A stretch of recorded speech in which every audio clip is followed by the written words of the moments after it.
Пройдет лет 10, может быть 15. Я буду уж тогда совсем другой.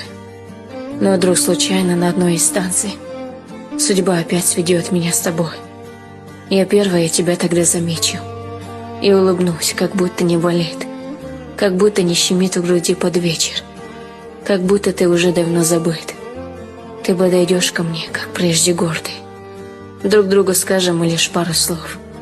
Ты все такой же, но совсем холодный. То взгляды — это поднятая бровь. С кем ты сейчас? Семья, работа, дети. Все так, как предсказывала мне тогда. А ты добилась многого на свете. Но как ты предсказывала, одна. И ничего б я больше не спросила. Но ты, подумав, сам заговорил. Она не любит так, как ты любила. Я как тебя ее не полюбил. Стою молчу, разглядывая рельсы. Ты продолжаешь, знаешь, я скучал.